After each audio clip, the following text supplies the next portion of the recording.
Well, you can have a seat. I've been telling the worship team we only have a couple weeks left in this room, and they got to bring it every week, and they are doing that. So, man, it's good to be in church this morning.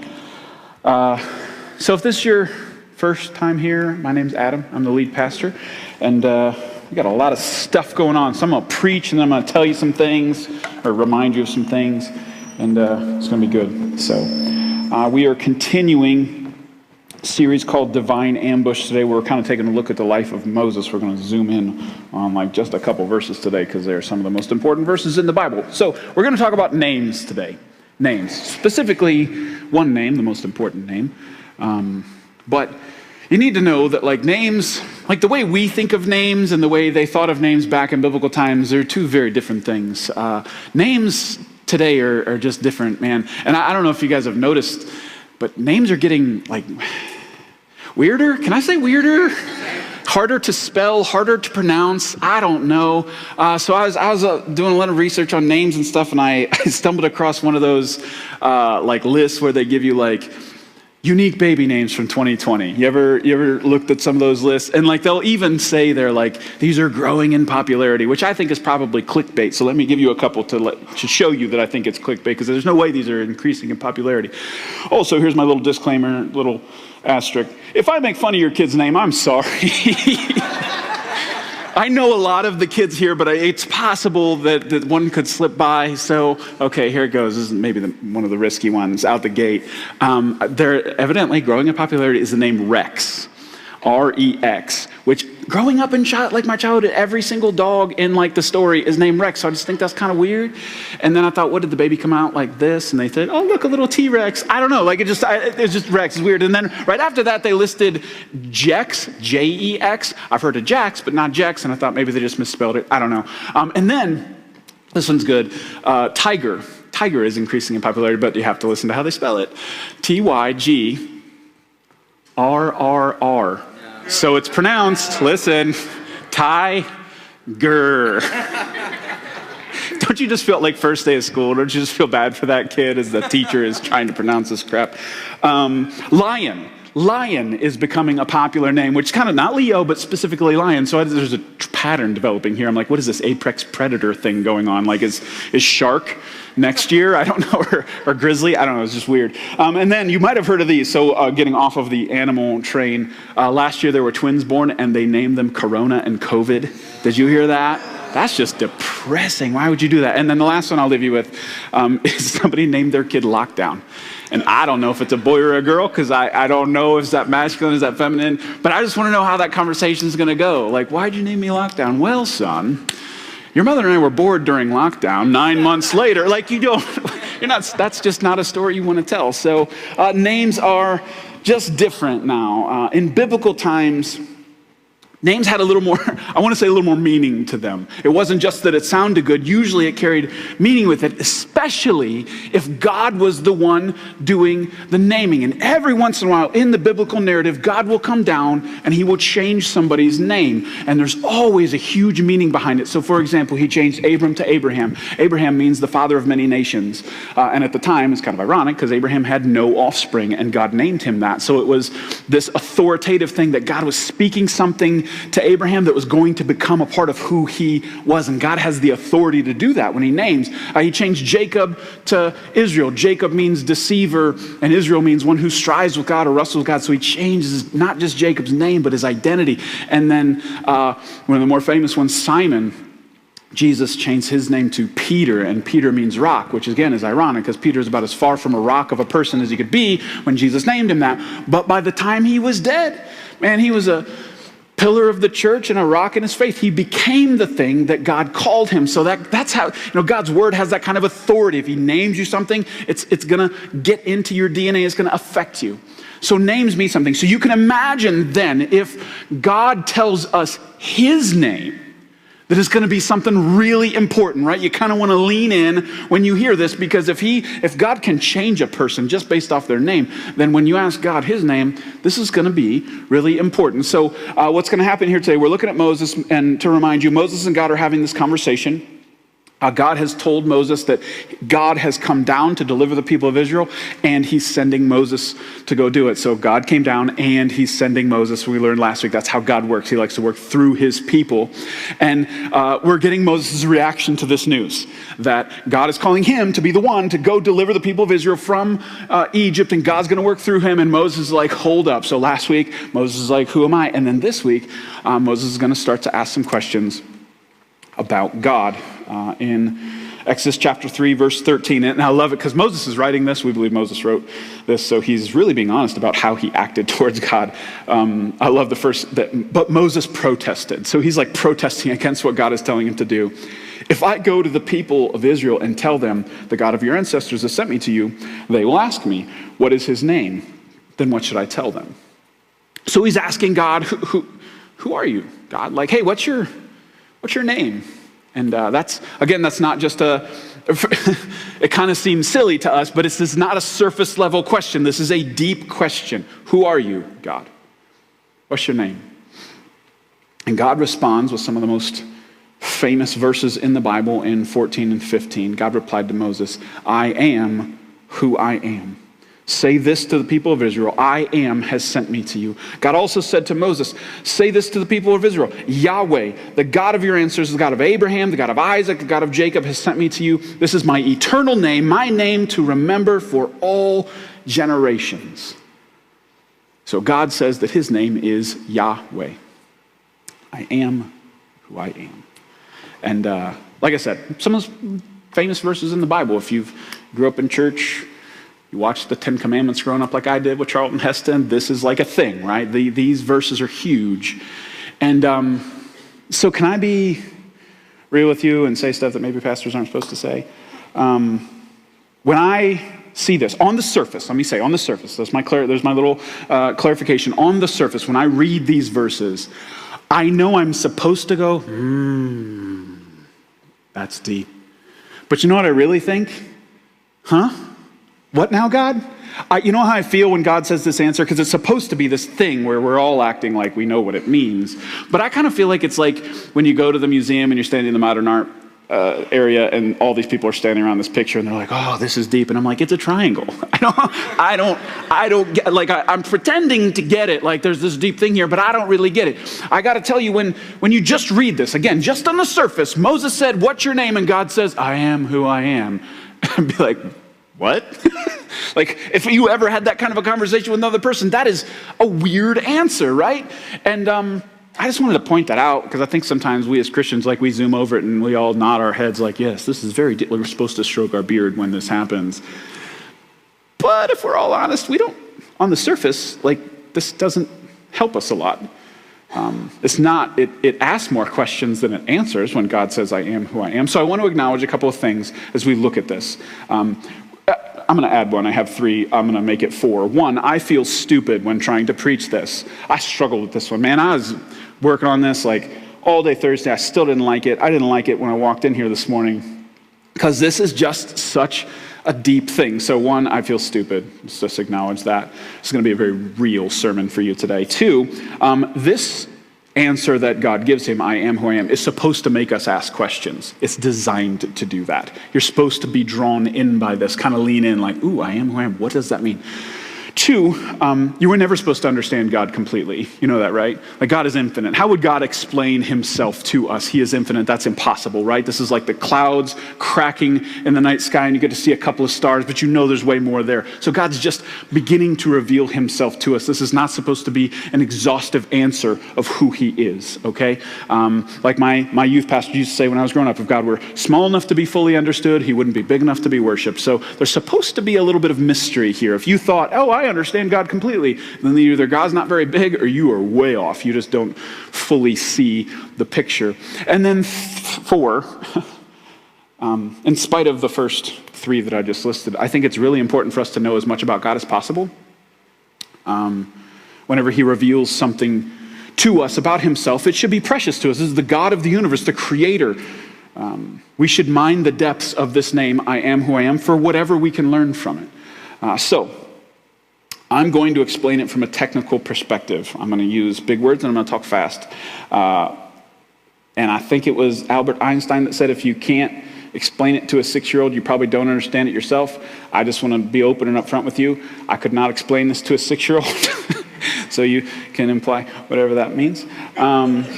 Listen, guys, I read a ton, I watched a ton, and I heard all these guys explain. I'm like, okay, that was kind of my response. So I'm like, maybe this is just out above me. But the conclusion I'm trying to come to maybe make myself feel better is that this is supposed to be out of our reach. There. Yes, Adam, that is what it is. Thank you for helping me. All right, so I am who I am, Yahweh. This name appears 6,828 times in the Old Testament. It is the name that is used of God. I am who I am means that God exists. He is. God is real. He is eternal. He is existent. He lives in the eternal present, right? He is not straining his mind to remember. He is in the past. He is not wondering what the future is like. He's already there. He is in the eternal present. He stands outside of time. I am who I am. He is who he is. He just is. I am who I am means that God is absolutely independent. He exists in and of himself. He needs nothing outside of himself. He doesn't need food or water or warmth or clothing. He is completely independent. He's the only being in existence who is supremely independent. He needs nothing. I am who I am means that we don't get to decide who God is. We have to discover who God is. So you don't get to say that sentence that makes me crazy. And people say, well, the God I believe in, it don't matter. You get to discover who he is. You don't get to decide. You don't get to pick and choose pieces. You have to discover who he is. And the last thing, I am who I am means God doesn't change. He's perfect, and therefore not only is change unnecessary, it would taint his perfection. And I don't mean that he's stagnant. That always throws me off. Oh, God never changes. He sits in his throne real still.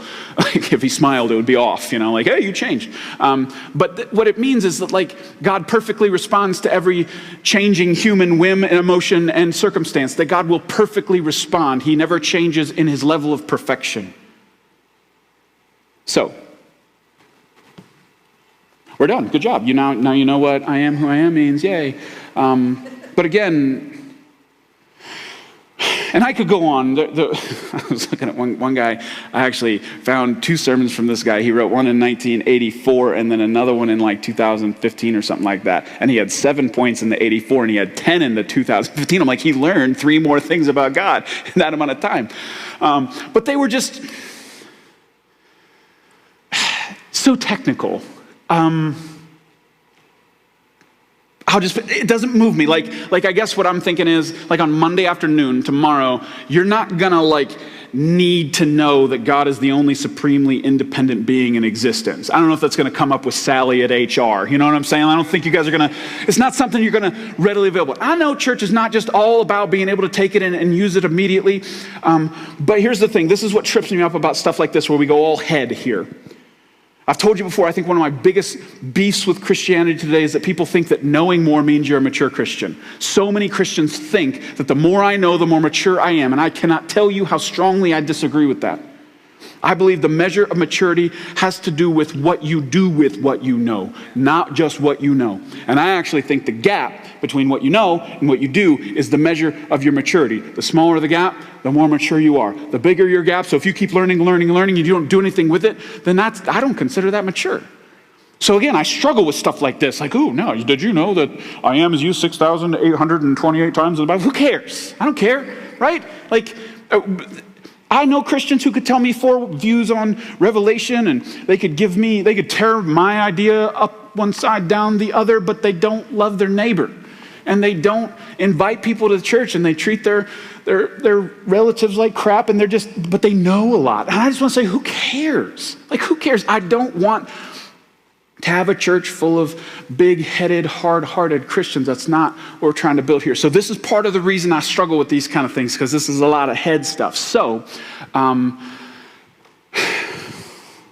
want to dig a little bit deeper into some stuff that might actually change the way we live, change the way we think, but beyond or deeper than the technical things. So the last thing that I am who I am does is it actually connects us to Jesus. So we're going to jump out of Exodus, and I'm going to jump to Jesus, because If we really want to know God, if we really want to, if you ask the question, what is God like? Then you look at Jesus. Jesus is actually the biggest self-reveal that God ever did, right? This name is important, but Jesus is the one who pulls back the layers all the way, and we really get to see God for who he is. So we're going to jump to Jesus. But before I jump to Jesus, I do just want to make one observation about Exodus, because we can't leave there without at least giving it something. God is revealing himself here to Moses, right? He just told him his name. That's a big deal. And it's deep. It's where it happens that I want you to notice. Moses is in the wilderness, both physically and spiritually. In two ways, Moses is in the wilderness of his life. And I want to point out that more often than not, it is in the barren places of your life that God will choose to reveal himself to you in the most real way. Okay? So, and I know that's so counterintuitive, and nobody's going to pray Lord, please make my life a wilderness so you can reveal yourself to me. Nobody's praying that, right? And yet we're still all going to hit them. So I just want to say to you right now, if you're going into a barren place or you feel like you've been in a wilderness place, man, eyes up, stay sharp. I wonder if God's not going to try and get your attention here. So don't miss it. Don't miss God trying to do something with you if you're in a place where you feel like you're in a wilderness, because more often than not, that's where he will reveal himself to you. So keep that in mind. All right, so God talking to Moses reveals that his name is I am who I am. This is a self-revealing event with Moses. If we fast forward 1,600 years, Jesus shows up on earth. And you guys probably know the life of Jesus, right? He's preaching, he's healing, he's doing miracles left and right, and he starts using this name, I am. Jesus uses it a lot. And in the book of John, you really see it pronounced. And that's a big deal, right? If you're just reading it again, if you just jump to the book of John and just start reading through it, you'd be like, okay, cool. You won't even notice it. But a Jew of that day would have noticed very much Jesus using this title, this I am title. It would have stuck out to them. It would have been like, whoa, you just said that. God said that to Moses. Now you're saying it about yourself. That's crazy. This is a big claim Jesus is making, that he is not just a man. He is the God man. That Jesus, not that he was or will be, that he is God. This is a huge claim by Jesus. This is, by the way, one of the reasons they killed him, because he kept claiming to be God, and they didn't like that. They didn't believe that he was. So Jesus is using this title, and in John, very classically, Jesus makes 7 I am statements. There's actually more than that, but classically, people look at 7. The other 2 are really cool. If I had time, I'd go into them. But what these I am statements do is they help us kind of see the different facets of what the name means. Jesus is saying, this is who I am. And he helps us kind of put meat on the bones of this name. So I just want to go through these really quickly. People do sermon series on these things. So each one is a sermon in and of itself. But we learned something, a couple months ago, I preached a 10-point sermon, and all the people with ADD said they really liked it. So this is a 7-point sermon, so you almost get that. Yeah, you're welcome. So John chapter 6, verse 35, Jesus says this, I am the bread of life. Whoever comes to me will never be hungry again. Whoever believes in me will never be thirsty. So I am, there's his claim, there's the name, and then he says the bread of life, the bread of life. Now, do you think he meant literally or spiritually? Bread. He's not literally bread, right? That'd be weird. That'd be a pretty cool superpower to not have to eat anymore, like you'd save on your grocery bill. But we're pretty sure this is spiritual, right? That Jesus is saying here, he's the bread of life. You're never going to be hungry again in here, not here, here. So part of the I amness of God is he is the source of lasting satisfaction in your life. St. Augustine said that our hearts are restless until they find their rest in you. That your heart will always be hunting, always be searching, always be hungry, always be thirsty until your heart gets close to its creator, until your heart has a real deep, dynamic relationship with God. Lasting soul-level satisfaction is not found apart from God. So you can try to find it other places. You can try to find it in money and sex and entertainment and career and accomplishments. You can try. And maybe that's where you're at in your life. Maybe you're searching right now. You're looking for something to fill that void in your soul, and you jump from thing to thing. And maybe you wouldn't even talk about it like that. You wouldn't use that kind of language. But you know that there's a pattern in your life where you try something for a while, and then it doesn't work. And then you try something else, right? The new car smell wears off. And you get a new job, but then something happens, and it's not as cool as it was when you first started. And you get a relationship, and they're the perfect one. And then after a couple months, I fall out of love with you or something stupid like that. And we're just not there anymore. And you always have this kind of pattern where you're up and down and I'm satisfied and I'm not, and nothing really lasts. And the reason is because none of those things were designed to give you lasting soul-level satisfaction. Your soul is going to be restless until you foster a relationship with the great I am, the God of the universe. So, I hate these sermons, these ones where God, like I was grumpy all week because of this. I knew God was planting like seeds and that I had to say stuff. So I will. Some of you, you're Christians and you still have this. Like, listen, some I know we're a church for people who don't think church is for them, so we have people who aren't Christians all the time, and I always want to talk to you. Like, if you're not a Christian, I actually get really excited because I'm like, man, you probably see this. You're probably like, man, I've lived this pattern, and now I'm telling you, here's the answer. It's Jesus. You need to have God in your life. And like, that's easy. That's black and white. Like, you don't have God, you need God in your life. But then there's you people who've been Christians your whole stinking life, and you're still searching for satisfaction outside of God. And like, what do? It isn't so, oh, you need Jesus. Well, I already have him. And I'm still not satisfied. So what is it? Is Jesus wrong? Or are you? Here's what I think. No. I feel like God nudged me to say that the reason some of you have not found satisfaction in Jesus is because you've tried to find it somewhere else, and it's in the way. And it's the thing that you know it too. You know you've got a hold of something that you won't let go. And that is absolutely the thing that's preventing you from getting to God, from finding real satisfaction. And it's the thing you won't let go of. You know it. I know it. I talk to so many people where I'm like, oh my gosh, the problem is like right there. But you want to talk about everything else. Like, what if it's this and this and this? Like, well, how about the elephant in the middle of the room? And that's the thing that's preventing you from getting to God. You can't, it is mutually exclusive. I think you can either find your satisfaction in God or you can find it in someone else, kind of like a plug. You can either plug it into the eternal or you're trying to plug it into anything else. And you are preventing yourself from plugging into the eternal because you're trying everything else, even as a Christian. So what I'm telling you, you got to give that thing up. You got to lay it down as a sacrifice to God and allow him to fill your soul up. And I know it's risky and it feels terrifying, but you have to lay it down. You have to lay it down. Because he is the bread of life. None of those other things are. None of those other things are. All right, so I am the bread of life. John chapter 8 says another one.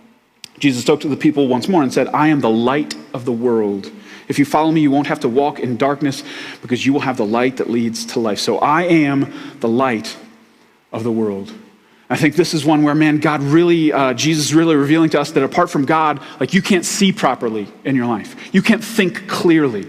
I can't tell you how many times in my life where I've felt like a little distant from God, or maybe I haven't been really working on my relationship with him. And I'm in a place where I'm just a little bit distant from God and I have to make a decision. And from here, I think this is a good decision. It makes sense. It's even logical. And it's a terrible decision because when I get closer to God and I'm in that light, I look over there and I go, oh my gosh, why did I do that? Like that was so stupid. I could not think clearly. I could not see clearly because I was not close to Jesus. And when I'm not close to him, I don't make good decisions. I can't see what I'm supposed to see. So when Jesus says he's the light of the world, it helps us see the world as it truly is. That's why it's so important to not just kind of stay close to Jesus, but like really work at staying close to Jesus. Because it's amazing how quick your sight can go blurry and your mind can go dark. If you want to make good decisions, you want to live your life in the light. And you know this too, right? You've made decisions from that place too. You know that they're not good and that you need that light. So if you're making big decisions in your life, from what place are you making them right now? If you're facing some things right now, where are you? Are you close to Jesus or not? It's really important because it'll really dictate how that goes. John 10:9. Yes, I am the gate. Those who come through me will be saved. They come and go freely and will find good pastures. So now Jesus says he is the gate. He's in the middle of a little illustration where he's referring to us as sheep. and he's saying he's the gate. That's not a compliment, by the way. Sheep are stupid, and his audience should have probably heard it as such. But so are we, and God says, hey, I am the gate. And gates provide protection, right? There's a fence, and there's a gate that helps keep things out and keep things in. So I would love to be able to tell you that, like, hey, if you follow Jesus, he's gonna protect you from things in your life. I'd love to be able to tell you that. That'd be awesome. Like, man, if you just believe in Jesus, everything's gonna be good. And some churches kind of say that. I just want to know how they get away with it. I don't know how you do that. Like, if you could preach that, like, what would you guys even say back to me? Like, if you follow Jesus, your life's gonna be great. You'd be like, what? Like, bull crap, man. Like, I think to go along with that, you have to be a little bit spiritually abusive, right? To be able to say, well, you must not be following Jesus very well if you have problems in your life, right? You got to have a little edge to it. But I have too many problems in my own life to be able to pull that off, just so you know. So I'm never going to be able to do that. I'd always be looking to somebody else who doesn't have these problems, because I know that living in this sinful, fallen world, there's going to be things that hit. So when I say protection, again, I don't mean in the physical, I mean in the spiritual. So look at this. Like, imagine two people that go through the exact same thing. Maybe they both lose their jobs. And you know what goes along with that, man. When you lose your job, it's not just a loss of financial security. It's also, it just kind of tumbles down the hill, right? I mean, your marriage will strain, your relationship will strain, everything kind of falls apart as you go through that process. So two people going through the same thing. One's a Christian, one's not. So one can look to God, can trust in Jesus, can pray and cast their anxiety on him, right? Bring all their worries and troubles to him. And the Bible says that you will have a peace that people can't even understand when they look at you. And the other one is just going to try and grit their teeth and go through it. So while their circumstances look the same on the outside, on the inside, it's a very different thing that's happening. So when Jesus says he's the gate, he's the protection, it's supposed to be something that happens on the inside that prevents all these crazy circumstances from totally derailing you emotionally and spiritually. You have a rock now. You have an anchor. You have somebody who you can rely on, somebody you can trust, somebody you can take these things to when the world around you is falling apart. And the Bible says that people are supposed to look at us as Christians and go, how do they do it? How are they going through all that and they're still like strong and they're still there? How do they do that? So I just want to ask, like, if you're going through something right now, do you have that peace that is beyond understanding? Do you have that? And if you don't, is it because you're trying to do it on your own? Are you bringing your requests to God? Are you bringing those worries to God? Are you relying on him as you're going through it? Because you're supposed to be a little bit impervious to those things on the inside. That gate is supposed to protect you from a full-on emotional upheaval. The gate. He's the gate. And then, so he says he's the gate, and then he turns around a couple verses later, John 10:11, and he says, I am the good shepherd. The good shepherd sacrifices his life for the sheep. So I am the good shepherd. And Jesus defines that. He's just like a good shepherd. I'm like, hey, I don't know anything about shepherding. And he says that the way you know he's the good shepherd is that the good shepherd sacrifices his life. And this is Jesus prophesying about his death, right? This is kind of a big deal. And this, by the way, this is so important because this is what separates Christianity from every other religion on the planet. Every other religion, you have to work your way to God. There are rules to follow. You got to do the do's. You got to don't the don'ts. You got to give this, go here, pray this many times, be a good person, travel to this place. You might make it. Every other world religion is about what you do, and you're working your way towards God. But Christianity says, no, God actually worked his way to us, that God sacrificed himself for us. That if you confess with your mouth that Jesus is Lord and believe in your heart that God raised him from the dead, you will be saved. It doesn't say do a bunch of stuff. It says believe. So belief comes and then the doing flows out of that. It's not that there wasn't work to do, it's that Jesus did it. Again, like I said last week, it's not your resume, it's Jesus' resume. He sacrifices himself for our sins. That is the foundation of our faith and the fuel for our faith. So again, I just always want to remind you, it's a really big deal to me. And I know, man, if you go here a lot, you hear me say it a lot, and I just want to keep saying it over and over again because I think churches like act like they can graduate from the gospel like that, oh yeah, I know Jesus died for me. Tell me what else. Like, no, let's keep going back to that because you need that. Every week you need that. Every day you need that to remember that he died for you. You need it all the time. This is not something we graduate from. I'm going to tell you repeatedly. And I also know because people come in here with different ideas of what a Christian is. People think that being a Christian means like you believe in God and you're kind of a good person. But that's not the definition of a Christian. And again, that's not something you get to decide. You can't decide the definition. God made the definition. And the definition of a Christian is somebody who knows they're a sinner and they need a Savior, and that Savior is Jesus. That is what a Christian is. So don't come here and thinking, oh, I got to be a good person. No, Jesus was good. You're not. That's okay. We're okay admitting that here. So if you're like, I can't tell people that. No, listen, I'm going to tell you all kinds of stuff about me today. You already might be wondering, like, why is he admitting these things? It's because I'm going to pay you for therapy after this is done. But Christianity is about what Jesus did for us. He is the good shepherd who lays down his life for us. All right, and then in John 11, he just keeps building this out. 11:25, Jesus told her, I am the resurrection and the life. Anyone who believes in me will live even after dying. So he says he's the resurrection and the life. Notice there's a pattern here as he talks. A lot of stuff has to do with life. He's always talking about life. But we have to admit, just as humans, even if you're not a Christian, you have to admit, like, death is our great enemy, isn't it?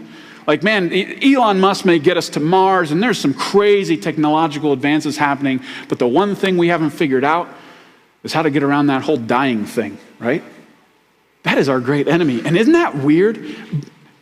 Have you, I know this isn't like a thing you probably want to do. Have you thought about death? Isn't it wild? Like, death is weird.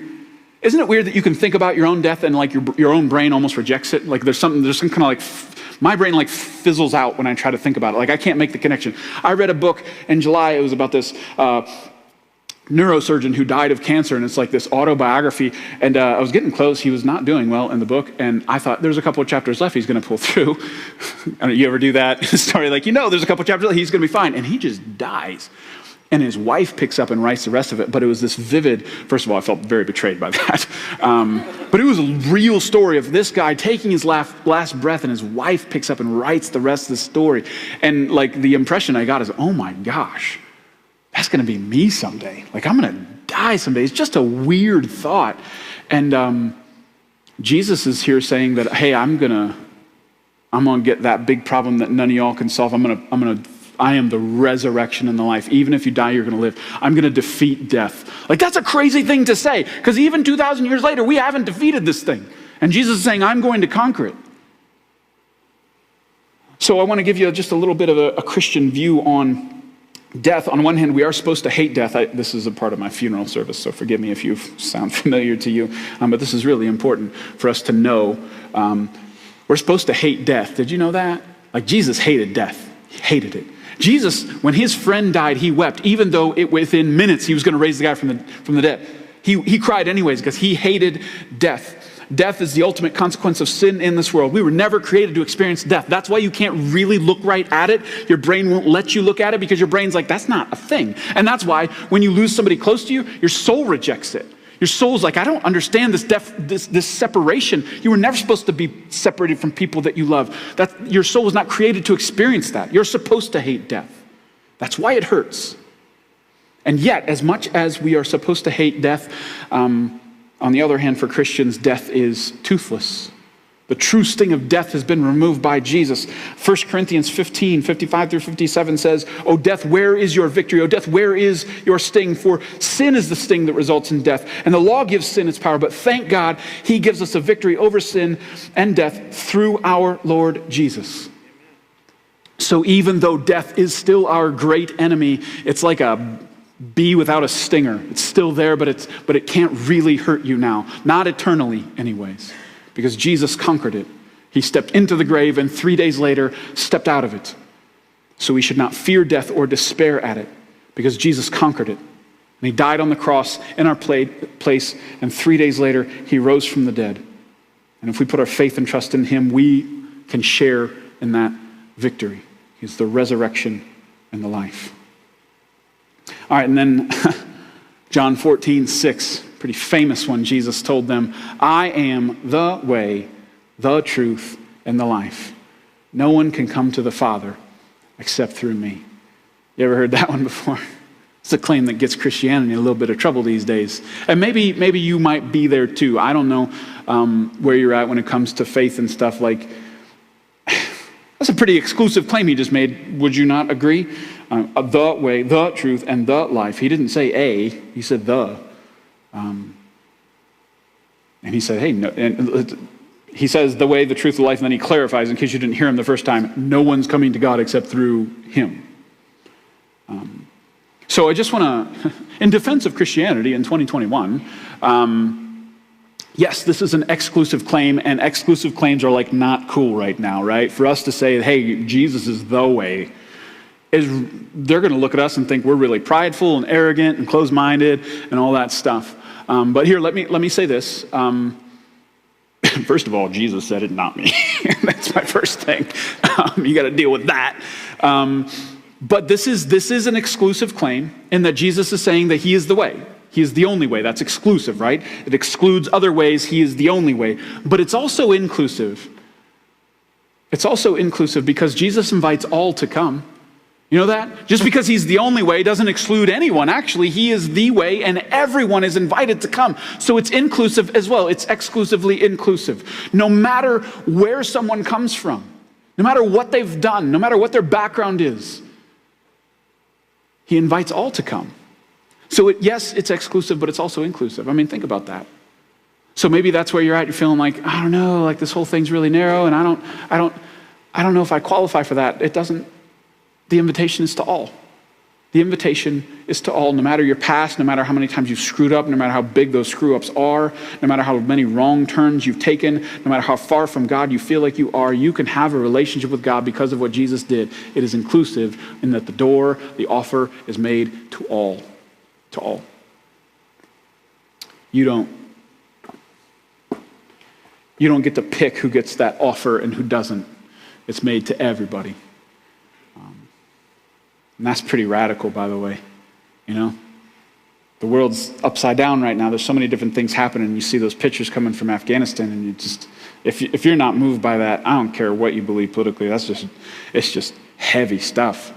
And like, there's this picture going around on Twitter, you probably saw it, of like the inside of that big plane, just a sea of faces. You just see the sea of faces. And they're the lucky ones, because they got out. And there was, if you're on Twitter and you do like the Christian Twitter thing, you should get off because it's horrible. They just fight, it's so stupid. But I guess what I want you to know is like, Jesus died for every single person on that plane. Every single one. And like, this is really important for you to know, the women, the children, and even the terrorist that was hidden in there. He died for him too.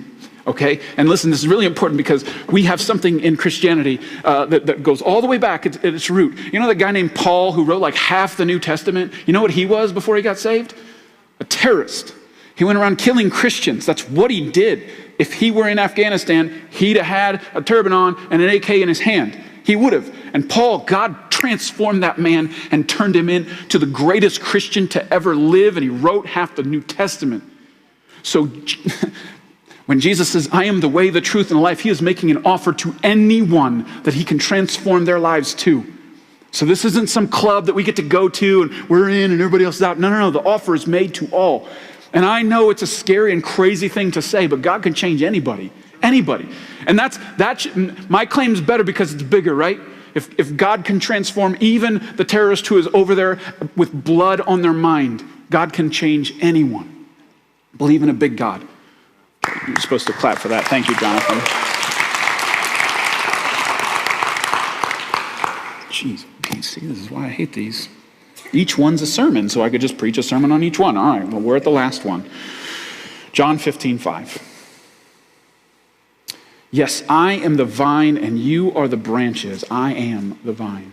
Those who remain in me and I in them will produce much fruit. For apart from me, you can do nothing. Man, like this one, I almost did this. I hate when I did, this is why I hate these kind of sermons. I almost threw every other thing that I've set out and I almost just preached this one. Because this one, God just really hit me with. I am the vine. So he's using a botany illustration here. He's a vine and I'm a branch and you're a branch. And what he says is the branch stays attached to the vine, it will bear fruit. So he's saying predictively, authoritatively, if you stay attached to Jesus, you will bear fruit in your life. And then he makes the contrast. If the branch breaks off and falls down onto the ground, it does nothing. This is an easy illustration to imagine, right? You know what a branch looks like when it's attached to something and it's growing and it's flourishing and it's producing fruit. And you know if you rip that branch off and put it on the ground, intuitively you know that it's not going to do anything. There's not going to be any fruit. The leaves are going to wither and the thing's going to die. So Jesus says, you're the branch, and if you don't remain in him, you will do nothing. Other translations, when he says, remain in me, it says abide, for those who abide in me. So I like that word better, the dude abides. Nobody, okay. Thank you, Juan, okay. But you need to abide. You need to abide. It's this Greek word, meno, and here's what it means. To abide in Jesus means to travel with, to not depart from, to continue to be in the presence of, to be held by, to be kept by continually, to live in, to remain engaged in, not apathetic towards, to wait in and to wait with. Abide in Jesus. If you abide in Jesus, you will bear fruit as a Christian. You know what fruit he's talking about, the fruit of the Spirit, love, joy, peace, patience, kindness, goodness, faithfulness, gentleness, self-control. Are you impressed that I know him? I know him, but do I live him? You will live, he says, you will live a ever increasingly good life. You will, the more and more you abide in Jesus, the more and more you'll say no to sin in your life. The more and more you'll grow in your faith. If you do not abide in Jesus, you will wither and you will not produce fruit.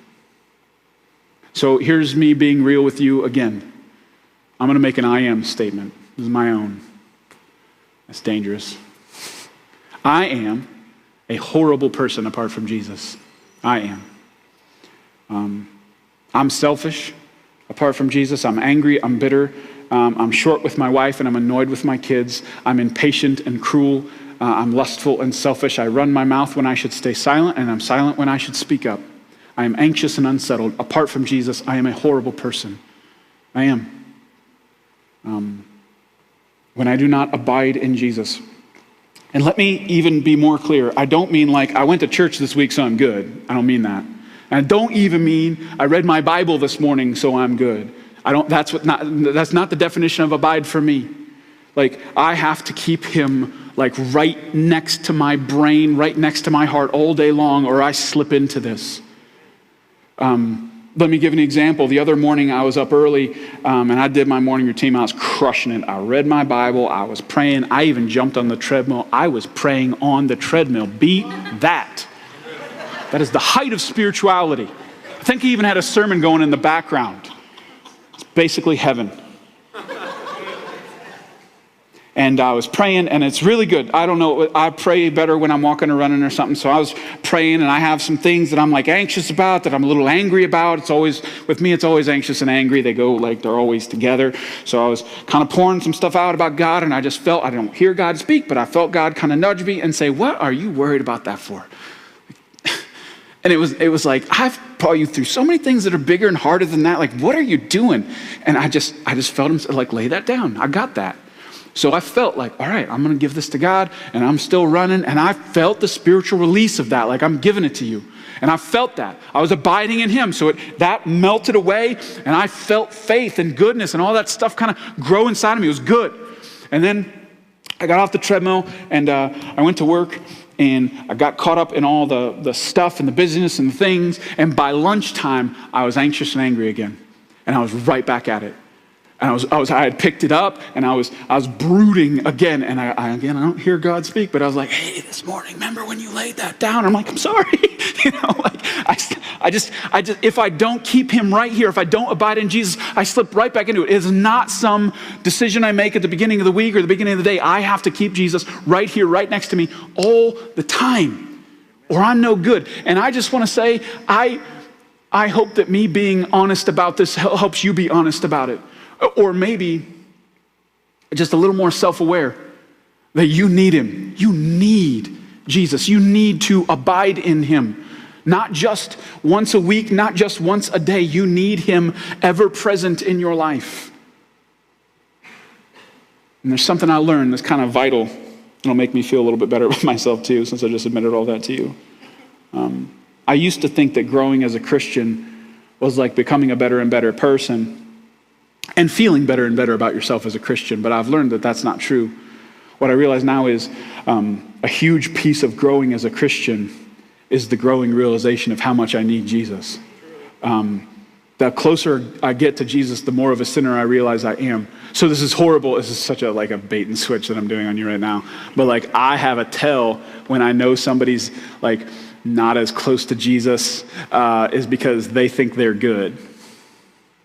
Talk to the people who are really, really close to Jesus. They will not accept your compliments. They will not tell you that they're good. They won't because they are getting closer and closer to him. And in that light, they are realizing, oh my gosh, I thought I was all right. And they're realizing how dirty they are the closer they get to that light. So I just want you to know, man, and this is important for you as a Christian as you're growing closer and closer to God, and you're like, why do I feel like a worse person as I'm growing closer to God? It's because that's how God works. He starts to reveal more and more things, peeling back those layers. Oh yeah, I took care of that sin, but look underneath it, there's another one. You peel back another layer, and that's just how it keeps getting deeper and deeper. But that's what growth looks like. And if you abide in him, he will continue to reveal things about you, and he will continue to transform you more into the person he created you to be, and you'll look a whole lot more like Jesus. Worship team, you guys ready to get back up here? So here's what I want to leave you with. I need the bread of life in my life. I need it. I need Jesus to satisfy me. I need the light of the world, or I can't make decisions like I should. I need that gate to protect my heart from all the things that happen to me in my life. I need the good shepherd to lay down his life for me because I can't make it on my own. I can't make it to God on my own. I can't make it to heaven on my own. I need the resurrection and the life because death is our great enemy, and I can't face that without him having conquered it. I need the way, the truth, and the life. He's the only way, the only truth, the only life. And I need that vine. Without the vine, I can't do it. I can't be who he wants me to be. So I pray that you're in tune with what God's wanting to do with you, that one of those you were supposed to hear today. And don't leave here without doing something with that here and here. Pray with me. Jesus, thank you so much that you are the I am. that you... You move in our lives in so many different ways. Lord, I just pray for every person here that whatever one of those facets of who you are that they need today, that would latch onto their heart, Lord, that you would speak to them. Your truth would come through to them, and that you would show them in their life what the thing is that you want them to do. If it's something they got to lay down, Lord, I pray that they would unwrap their fingers from around it. If it's something they got to go after, Lord, I pray that they would sprint towards it.